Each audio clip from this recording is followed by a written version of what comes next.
Tucking can be alleviating, it can be a little uncomfortable, it can be a little dangerous, but it can also be very beautiful and very relieving. I'm finally doing a tucking video. This is way too long in the making, but I am going to make it up to you. If you don't know anything about me, my name is DIMITRIA SPARROW, and I'm here to make you the long, cool woman femme that I know you can be. Follow my Instagram and Facebook for the latest updates and content. And if you like videos like this, please subscribe. You will not want to miss what is next in this journey to freedom and femininity. Tucking is an aesthetic technique used to hide the male genitals, to make them inconspicuous through clothing. Again, this is possibly one of the most graphic videos I'm going to do. We are talking about tucking, and we're talking about those specific body parts. And the problem with tucking videos is you know more about the person telling you how to tuck than they wanted you to know. Tucking is prominently and primarily used by transgender women, cross-dressers, cosplayers, and of course, drag queens. In fact, it is also used by gender non-conforming individuals who choose to tuck and hide that area of their body to appear more androgynous. Why is tucking a thing? Why do people do this? It is to feminize one's own appearance. It is to reaffirm your gender identity. It makes it far easier to slip into clothing designed for women. Everything seems to come in perfectly fluent. Tucking actually elongates your legs as it leaves a bigger gap. It gives the illusion that your legs are actually longer. It can also alleviate social anxiety. And while people don't usually talk about this, it is also to alleviate the anxiety of others. It does happen. It is one of the reasons people do it. Keep in mind, it shouldn't be the real primary reason that you do tuck. Make sure if you do tuck, it is for your gain. It is not for someone else's or for someone else's comfort. Tucking is also for safety, especially if you are a trans woman or cross-dresser on a night out. We still live in a world where if you are clocked as transgender, a lot of things can happen to you. Shops for tucking products include Janet's Closet, crossdress.com, unclockable.com. They have tape exclusively for tucking. Origami Customs, Unfemme Style, Glamour Boutique, tuckitup.com, transtoolshed.com. There are a few methods we are going to go into. I'm going to go over the products we use, tape, gas, the Inguinal tuck method, the what I call the everything tuck method. All of these methods fit different needs. And my goal is to introduce you to each one of these opportunities so that you can choose for yourself. Generally, what I'm talking about with the various methods of tucking, for one thing, there are two primary methods as to where your balls are gonna go and where your dink is gonna go. And with tape, or what are called gaffs, compression underwear, they can help you achieve both of these methods. So the first method is the Inguinal canal tuck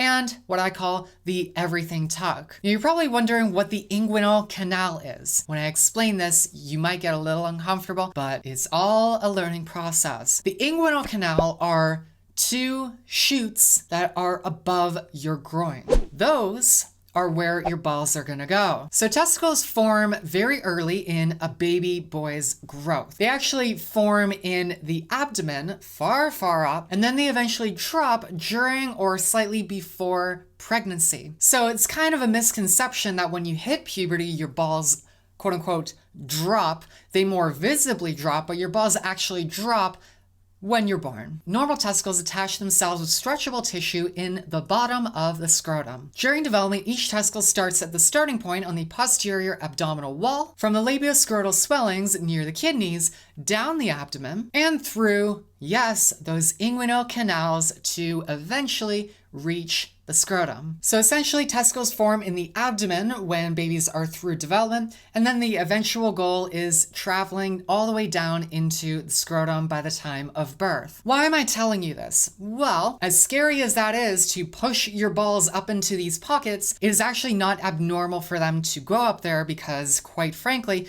that is where they came from. And even after birth, there are instances in your life where through certain emotions and through certain physical reactions, your balls actually still find refuge in the inguinal canals or traveling up toward them. There is actually a phenomenon of the balls actually traveling upward during sexual intercourse. The testicles elevate just by the time of ejaculation, making direct contact with the body. Fun facts: the scrotum lowers the balls away from the body when it's warm, but when that area is actually cold, it brings the balls closer to the body to keep them nice and warm. Your balls also pull up if you are quite frightened, or if you are laughing really, really hard, or through physical exertion when blood flow is going through to different areas of the body. During sport, the scrotum contracts to protect the balls from any harm whatsoever. It's normal for them to slip into that direction. And what you'll find is when you do this at first, you are pushing them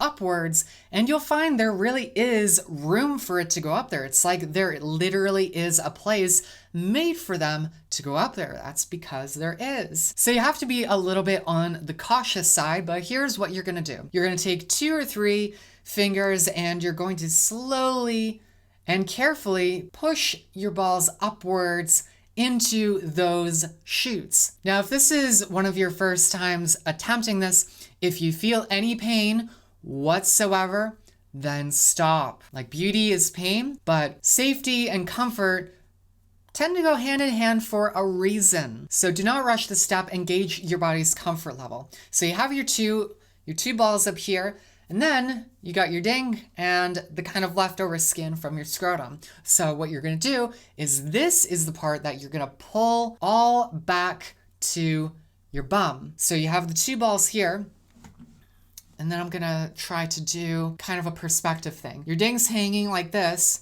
So now you're gonna pull it up like that to where it's basically in your crack. And with this method, you most often would be using tape to keep it properly secure, but you can also use a very tight compression underwear to maintain the tuck and the places in which your genitals are. The pros of the inguinal canal tuck method is essentially the result. It gives an excellent tuck because the balls are up here. So that gap is going to be far, far smaller. And thus, this can make you far more confident in outfits like bikinis, leggings, or very, very tight jeans. The cons are discomfort. Massive, massive discomfort, especially at first. You're far more prone to experiencing a lot of discomfort and also extreme pain. I found the first few times I was doing this method, what I found was I was getting a ton of discomfort really quickly in the right side of my ball, my right ball. And thus this takes far more practice to get a very secure tuck and also a very safe tuck to where you are not experiencing pain right away. Sometimes the pain is so great that it can cause dizziness. Sometimes the pain can be so alarming and you are so resistant to undoing your tuck. Maybe if you're in a public situation, you don't want to clock yourself, you don't want to take a break, or you don't have anything to make that area conspicuous. Maybe you don't have a towel or something like that. Throughout that time, it can be so damaging to that area if you haven't done it correctly that it can cause nausea and dizziness and an unbelievable amount of pain. There will be a time, there will be a day where I cover all of the health concerns concerning tucking, because it's a lot, girl. Another con is that it is a time-consuming process. If you are in a rush, I would advise you do not try this because you want to be able to give yourself enough time to do this just right and gauge your comfort level. The other method is, I like to call it just the everything tuck. This one's a little safer. It's a little more appealing to the first timers. So with this, instead of the balls being up here above your groin, you're basically taking the balls to where your dink goes. So you're taking your balls and your dink, the entire package, and you're basically grabbing it and then yanking it all back, all of it, the entire thing. So your balls and your dick are towards your crack. The great thing about this is if you are fearful for anything your balls could endure, because with the inguinal canal tuck, your balls are literally in front of your body. They're not down there. right? Where they can be somewhat a little more protected. With these, they're super protected. They're right under your legs. For one thing, it's a lot easier to redo this tuck. It can come apart very, very often. Honestly, if you just spread your legs, that is enough to undo this tuck, so keep that in mind. It's far easier to make the tuck, and it takes far less time to redo the tuck. The cons are it likely won't give the best tuck imaginable. What often happens with this technique is a camel toe sort of effect. So if you are deeply concerned about being as unclockable as possible, this might not give you the tuck that you're looking for. Another thing about this is you can't sit properly because you're literally sitting right on your balls. Try riding a bike. I dare you. Now we're gonna get into the two main products that we use to get to either of these techniques. And the first thing, and the most classic and iconic, tape. I'm gonna try to keep this brief. I wasn't familiar with the entire world of tucking. I kind of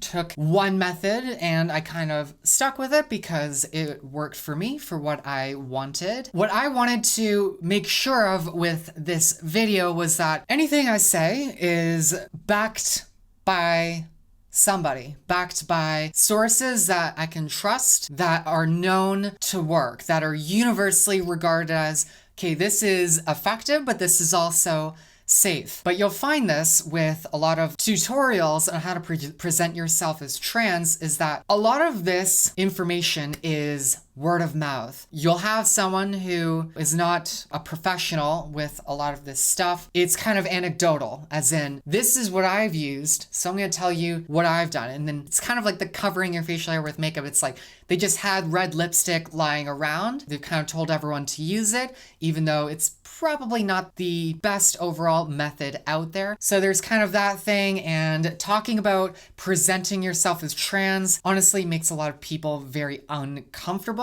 For one thing, if you're trans, you're likely the only person that you know of who's trans, and people who know you see you as the only person they know who is trans. There's not a lot of open discussion with a lot of these tutorials. Sometimes there are creators that I'm so flabbergasted that they actually told people to do this one thing, or they recommended it. And honestly, I'm like, you should be deplatformed, because that is totally irresponsible. For instance, in tucking, when I was doing a little bit of research, there are some people who tell you to use spray-on adhesive to accentuate the stick of the tape that you use. So a lot of those cans have skull and crossbones on them. If anyone is telling you to be affirmed in your gender identity, you need to use something that is toxic to humans to spray that on your genital area. This is what you need to do to, present yourself this way.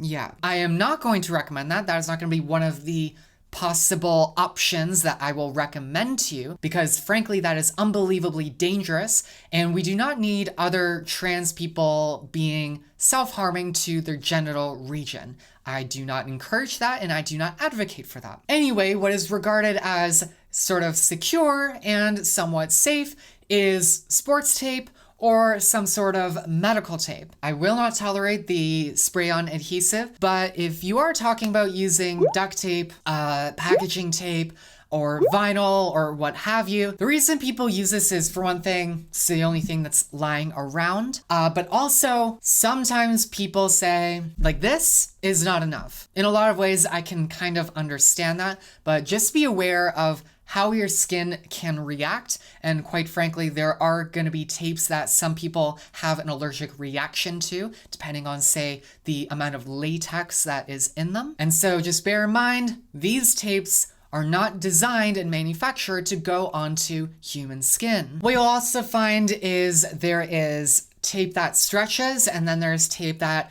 has no give whatsoever. So say packaging tape, for example, pretty much has no stretch. Duct tape has just a little bit more stretch. Stuff like kinesiology tape has a lot of stretch. And there are brands like unclockable tape, which is exclusively made for tucking, has quite a lot of stretch. So why would you want stretch in your tape for tucking? I was trying to give this analogy. So say for example, you're doing squats, maybe not professionally like you're working out, but you're just hunching over, right? You're picking something up. What happens is, say this is your butt and then this is the tape.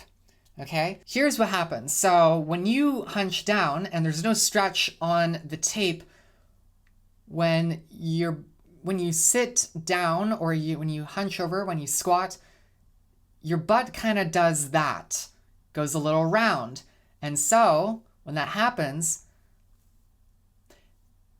tape comes off. And so with stretchable tape, the story changes. It actually goes from this. Wait, how did I do it? It goes from this to a little bit of that. It has enough give to where the tuck can actually maintain itself. Also, when picking out tape, a lot of nude color tape, like packaging tape, is often preferred, in that if anything does show, you're not seeing gray duct tape showing up, which will immediately clock you. With tape, you're going to want to make sure you remove any body hair that is within that area, within your genital region, and within your buttocks, because that's where the tape is gonna go. Often recommended to add 2 pairs of panties that are a little small for you, just to secure the tape when you do that tuck, and then those panties will keep everything even more in place. I talk about that you can use tape or gaffs with either of the 2 methods, but I often characterize tape with the inguinal canal method, because using that with a gaff can be done, but it's not anywhere near as secure, and you need something to fight the gravity that that type of tuck is going to be up against.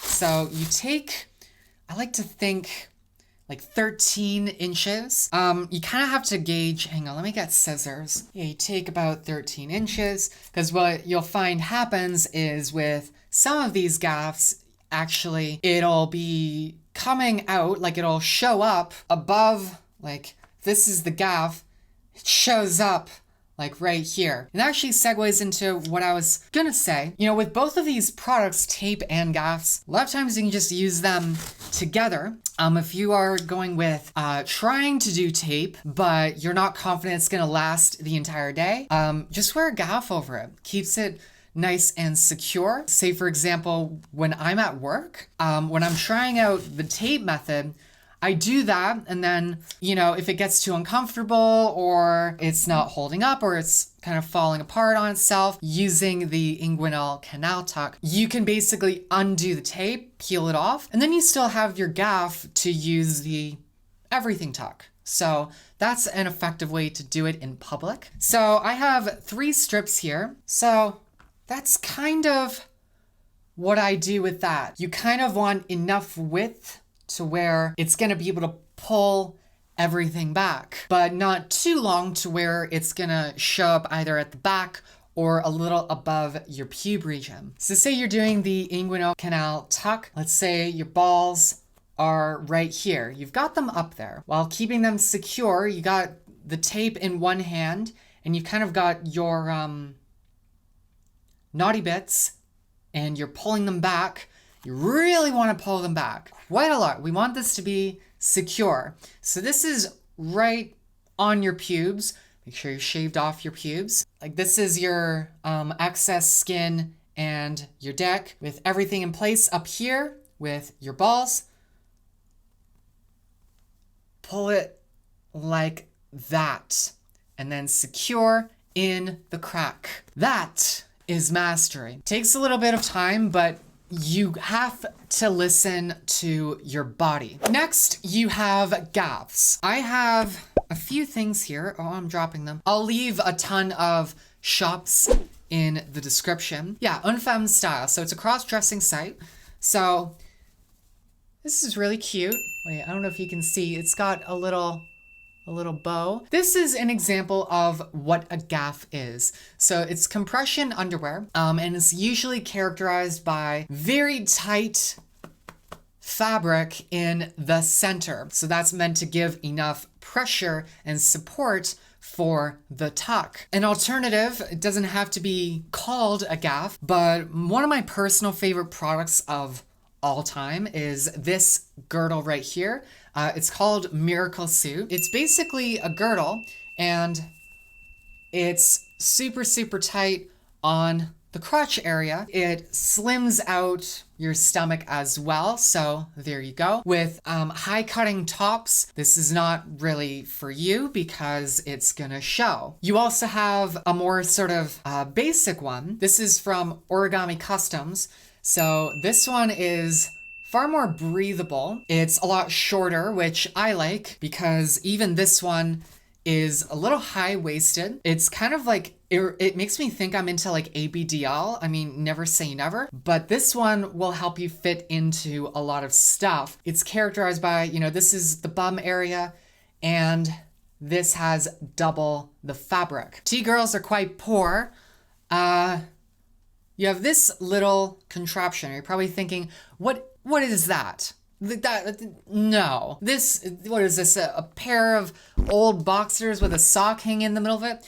Well, yes. Yes, it actually is. This is actually a DIY gaff. So you could take basically a pair of the top of tights or leggings, or in this case, a pair of boxers. This is actually one I made for my girlfriend. And then this is a pair, like a sock that was too big for me. So I basically cut off I'll leave a picture, that section. And you basically slip it, you know, in the middle of it. Like you basically cut this so it's nothing but the band. And then you have this little cylinder and you're going to put it in here. And now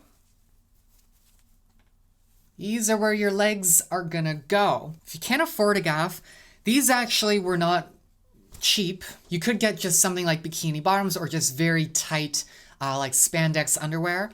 That could work for you too. It doesn't have to be a gaff. And honestly, like stuff like this is a little expensive for the average person. But if you're early in your transition, you likely have a pair of boxers lying around and you got some sort of tube sock that you don't want to wear anymore. You could put, it doesn't have to be a sock. I've seen some people use, honestly, like kind of a snippet of jeans, which has no stretch and is super, super tough against your groins. So that could also work in your favor. Tape versus gaffs. In my experience, tape is not very beginner friendly. It can hurt. It requires more maintenance on your end for skincare. And whenever you peel it off, make sure you're using some sort of skincare like lotion, body butter, or whatever to ease that inflammation. You're going to be shaving a lot down there for everyday use. That's a real pain. The thing also is I associate tape with the inguinal canal method. It's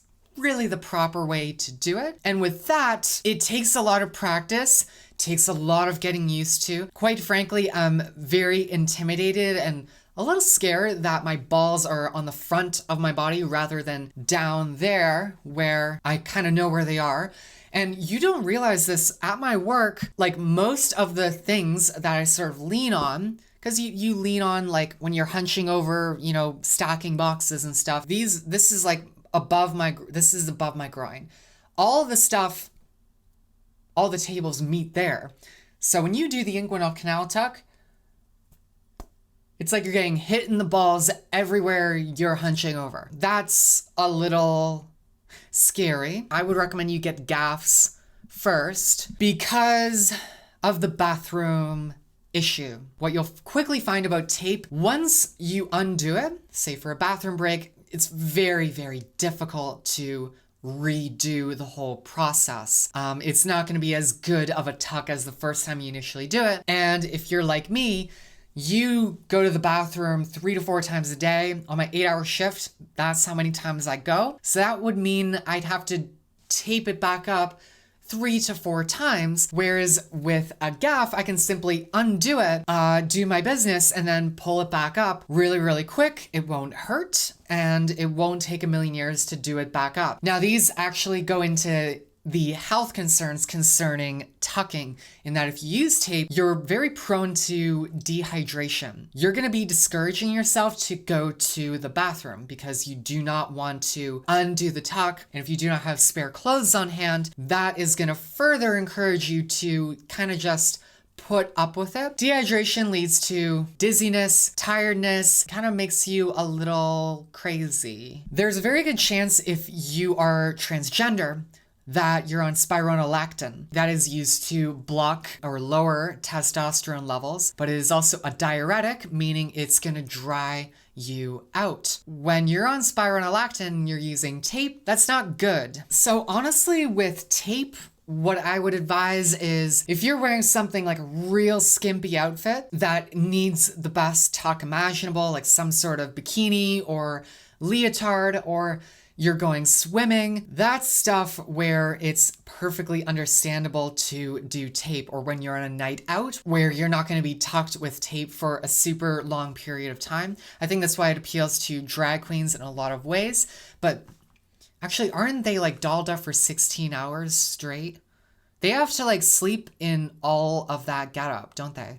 Let me take that back. It's probably just for the security. The overall goal of tucking. For one thing, you're gonna be gauging how flat the surface is. This is gonna be kind of weighing on you as to whether you go with the inguinal canal tuck or the everything tuck. The everything tuck is gonna give somewhat of a camel toe, no matter how good you are at it. The balls need to go somewhere, right? One thing you have to understand is the types of gaffs you use or the type of tape you use. You need to understand that whatever product you use might be conspicuous through clothing. So if you're working on being ultra clockable, you don't want people to know what's under your leggings or your bikini. And so with a DIY gaff like this, the band is gonna show through on something like leggings. And with a gaff like this, which is very, very cute, and the aesthetic of it really attracted me, the bow